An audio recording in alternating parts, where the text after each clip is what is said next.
Hi. Hey. Hey guys, I'm Daniel Stark with Stark Photography, and I'm trying to work my way through the a7Riii menu. I find it a big pain in the ass, so I called up my friend Tyler Short, who is the guru of all Sony cameras, and he's gonna walk through us some menu custom functions where we can hopefully flip through it better and get what we want quicker. So let's do this. Okay. These cameras shoot so fast that and the buffer is actually pretty good, that I'd like to use uncompressed because it just gives me even more flexibility in Lightroom. So even when you're shooting raw, it makes a difference, compressed or uncompressed. Yeah, it'll actually slow it down, but the thing is, they're still so fast. Like I shoot 20 frames a second on an A9, and it does take a while to buffer. But the thing is, it has such a huge buffer on it that I can continuously shoot on an A9 and up to 200 photos. And I've never maxed it out to the point where it just couldn't do it any longer.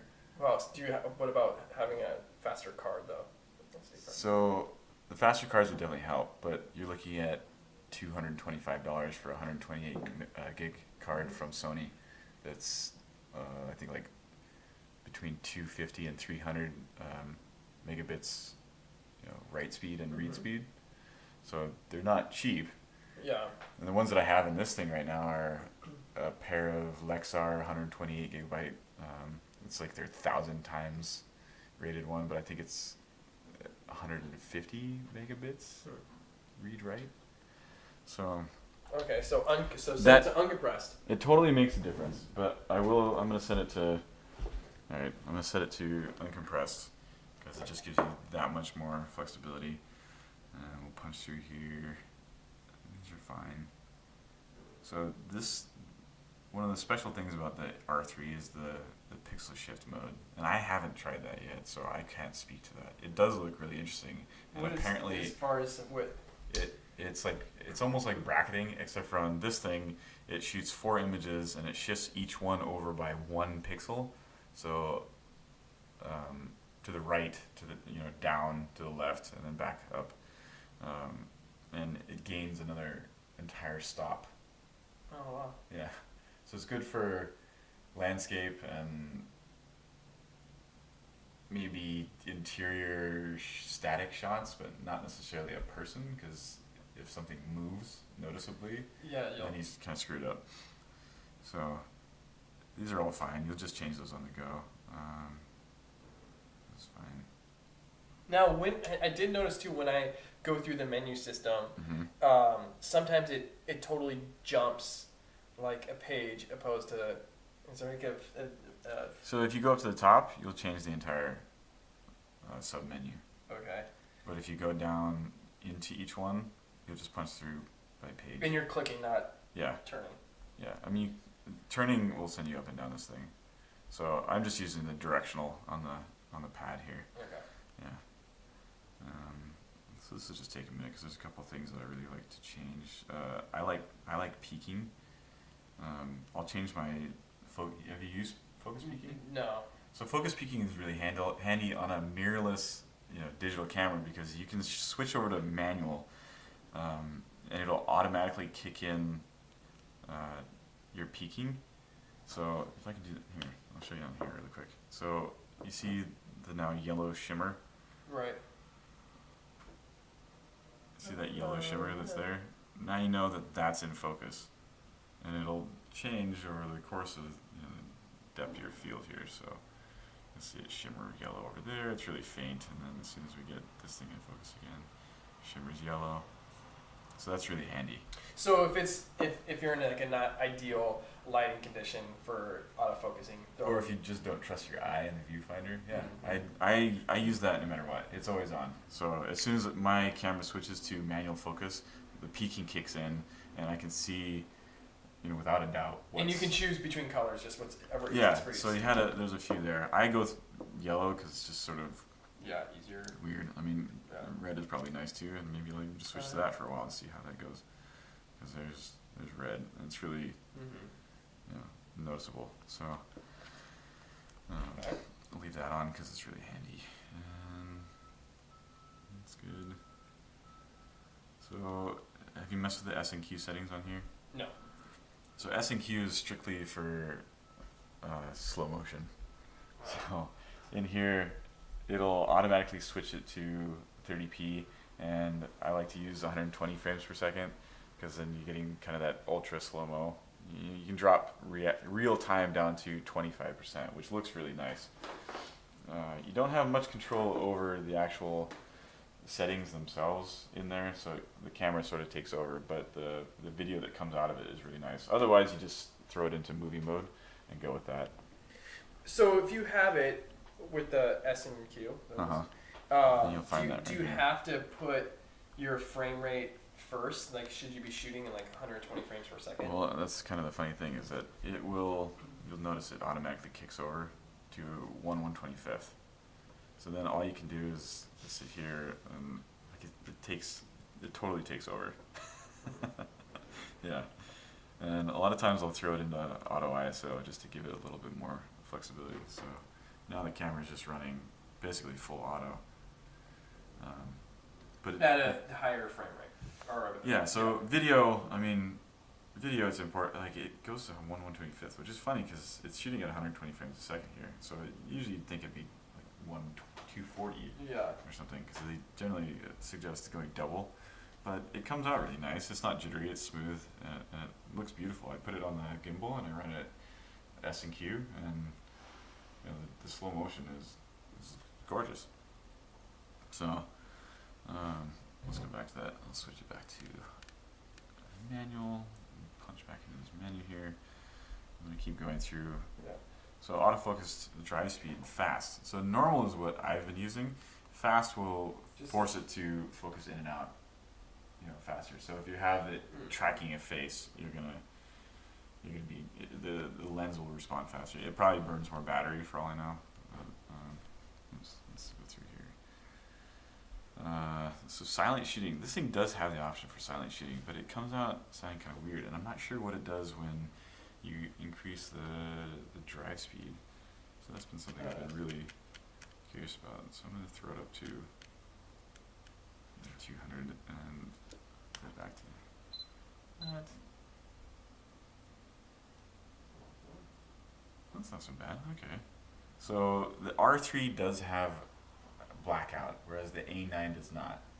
If I shot at 10 or 20 frames per second on the A9, all you would see is corners in the frame just start flashing, but the screen never shuts off, whereas you see on this one it's actually blinking entirely, which can get disorienting for a sports photographer because you're tracking, I see, yeah. extreme It doesn't bug me motion. at all. Like, I hardly. Really? Yeah. I love using silent shutter though. Yeah. Well, especially when shooting weddings. Yes, I shot a wedding the other day, and I actually told the other photographer that I was working with that if they see me just staring at something, I'm actually still taking photos, but that I'm shooting a ton of photos though, and you're not going to hear it at all. It's just dead silent. So It's could you such a put that trip. as a custom function though, where you could easily switch to Yeah. silent shutter? Yeah, totally. So I'm going to shut this off, and sorry. Go back in here. These are all just totally fine. Zoom. So this is another frequently used menu item that I'm going to add to your custom menu. It's Finder Monitor. So when I put my camera on a gimbal and I'm actually trying to track motion, I want to be able to see what's going on in the monitor. So I will actually change this from auto to monitor so that it keeps the monitor on permanently. Otherwise, this thing has a little proximity sensor, so when you wave your hand in front of it, it shuts off. Right. Or it goes Yeah, off. or if something else gets in front of that, it'll shut off this monitor. But this is what I want to see when I'm shooting video. And it's fine when have it on auto when I'm shooting normally, because I'll be putting my face up to this thing and I want that screen to turn off. If I have a really long day and I know I'm not going to be using the monitor here, I'll switch to viewfinder only, because then it won't burn the battery as fast, and I can just use this and shoot this way the entire time. You having fun with this thing? How close am I supposed to be? Right? So Okay, so that's yeah. the thing. If you turn this thing on and you don't see anything popping up here, and you're like, oh my god, what's wrong with my camera? Well, you may want to check the viewfinder. Actually, make sure that Oh yeah, that's you know. on. Yeah. So because you're gonna have to go back in here to change that back again. So as soon as I pull away, there it is. So Okay. we'll keep going here. Oh, well, all right. So custom operation under camera 2 on page 8. These are handy too if you want to change around the C1, C2, C3, or C4. So right now, I think they're okay. Sometimes I tweak them. I don't remember what, I get so used to using what I have right now that I don't even remember what they used to be. So if you want to just set those buttons to have custom functions. Is that Yeah, so on my A9, because sound is it's kind of a big deal, you have, we'll go back again, audio signals under custom operation, and I have bound these to C3 because there are a lot of situations where I want to know that it's actually going, and I like hearing, and sometimes I just like to brag too. I'm like, hey, listen to my camera and how fast it is, and it's just going, you know. Otherwise, if I'm shooting a wedding or something, I have this bound to here, and I'll go in and turn all of my audio signals off. So you'll no longer hear me focusing, you'll no longer hear me shooting, nothing. It's just dead silent. So I'm gonna turn those back on because sometimes it's just nice to have that reminder that it's doing what exactly. It's you working. want it to be doing. Yeah. So go back to the menu. Network, there's nothing I'm really gonna mess with in there right now. Playback, which is all fine. Yeah. So these do have 2 card slots, you know, and when you have 2 cards in them and you start writing to both, this is where you're gonna choose where to play back from. I don't frequently use it. It's hard for me to get, and it's not hard for me to get through 128 gigs and switch over to the next card. It's just not super common. I usually don't go past 128 gigs in a day. It's a lot. It's a lot. So now we're into setup. So on the brightness, I made this a custom menu item because I like going in here, and if I'm showing people what I'm working on, I turn it to sunny weather, and it just makes all those shots pop a little bit more. Okay. Yeah. So, and then you'll notice the difference, like you can see right here. Yeah, if I I already back it off noticed to the manual, it's a Yeah. huge difference. So on manual, I've actually pushed it up 1 for myself Okay. because I do like it a little bit brighter. Mm-hmm. I just don't want to go all the way because then you're just burning up a ton. But +1 is kind of nice. So we'll carry on here. This is your. So when you're shooting video for a long time, you do risk overheating, especially because I live in Hawaii and sometimes you're just shooting direct sunlight. These things do overheat and will shut off, and so you do have a couple of options right here for the threshold. 1 minute's good for power save time. The touch operation. This is where I am actually disappointed with these cameras, is that you can have it on, but all it's really doing is you get. It's not even. I know. I couldn't figure. Yeah. Why? Let's see. Isn't that weird? Put it to wide and see. Yeah, it doesn't change. It would change on there. I don't know what the. That's See, why I couldn't. yeah, I'm not even sure. Maybe video mode. Isn't that weird? No. I know. All right. Is there another? So I have no idea. Playback. What the heck? You should What? be able to like zoom in and stuff. Yeah. Yeah, isn't that weird? I got it to. If you So push maybe really, try try to not go back getting in and push zoom? really hard on the screen. Really? I'm serious. Then maybe not. Oh, I thought it did it. It has done it for me once. See, on the A9, you just tap and then it zooms in. You can like Can pinch on the and- A9? Can you? Can you make it take the picture too? Like tap where you want to focus and it shut. You can tap for focus. So if but I was just you can tap for focus and you'll And- see it register on there. But it won't shut. It won't. But then you still You still have to fire it. As far as I know. You might be. I wonder if you because I don't know. that's a cool Yeah. feature to be able to tap and then. Right. Yeah. Um, So let's see. We'll go back to. Yeah, isn't that weird? Setup. I don't know if there's another setting somewhere. Yeah. Have you used the cleaning mode on these? No. It's kind of funny. All it does is it shakes the sensor and then it forces you to turn it off and on again. Oh. Oh, nice. Yeah, they're automatic on some cameras, like cameras and stuff. Just automatically when you turn it off or.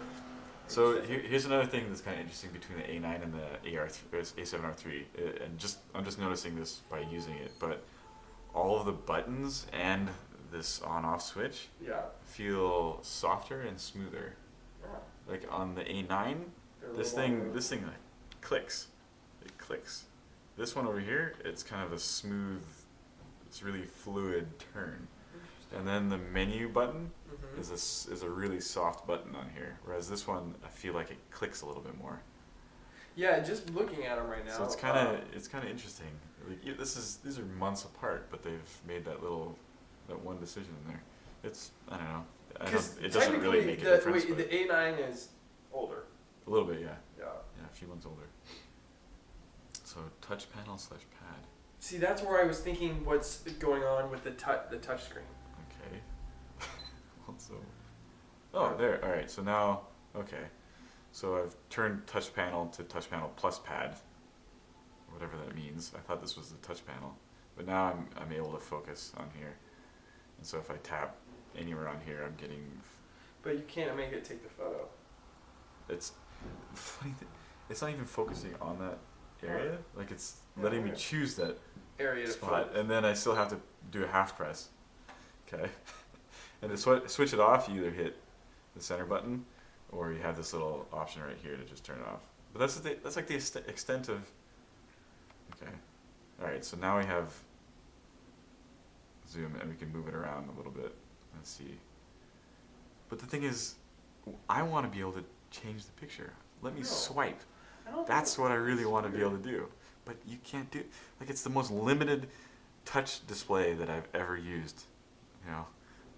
I mean, these days we have our phones and we can do everything on there, and now you just expect that you're going to get these options, but there's nothing. I can't swipe. There's nothing that happens. I can zoom, or I can change the focus, and that's as far as. Yeah, it's like why even have this option? Why even make it touchscreen? I actually get irritated by it more than I find it useful, to be honest. So anyway, that's. What are the touchpad settings? Go to those real quick. It's a whole screen, absolute position. Relative position, operation and vertical orientation, sure. All right, well, whatever. Those are not very interesting. So here's your format, which is buried deep in setup 5. Okay, we'll fix that. Oops. Can you format the card while we're at it, real quick? Yeah, totally. Yeah. Format, slot 1, enter.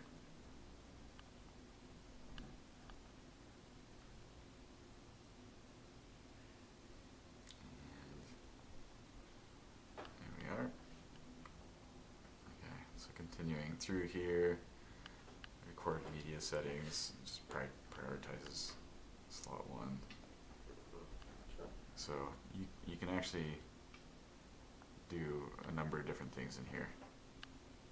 So if you are, I still don't understand why you would shoot RAW and JPEG, but you have the option of shooting RAW to slot 1 and JPEG to slot 2. Right. Or vice versa. Yeah. You know, or sort your photos and your video. So you could have slot 1 be photo and slot 2 be video. Yeah. So now it's just on standard. Auto switch media. What? Oh, this thing has auto switch media? One's full automatically goes to the other one? I need to check the A9 and see if that's actually on there, because that's one thing that I feel like they left it out, which is really weird. Why? It'd just be in a firmware update. Yeah, I know. I wish they would do that more often. So, and you can tell which one's on right now, or 1.01. And don't forget, lenses actually do have firmware updates. Oh. Yeah. So all you do is, it's the same process as updating the camera. You connect the lens to the body, plug the cable in, jack it into your computer, run the update software, and it'll update the camera. And sometimes it just offers. Updates it. Yeah, updates the lens, right? So it'll offer better compatibility and sometimes smooth out autofocus and speed and a number of different things. So always try to keep on top of that. Okay, thanks Tyler for running through that menu. So these are my most used functions that I want to have immediately. So instead of having to dig through 100 pages of crazy Sony menus, I want to be able to get these as soon as possible. So when you go in here, you'll hit menu and you'll just swing all the way down to the star, and you can have as many pages as you like, but these are the most important ones on the very first page. Okay, so now that we got that set up, as far as got it set up, so now I know where to format the damn card. Just have to go through 32 pages to get there.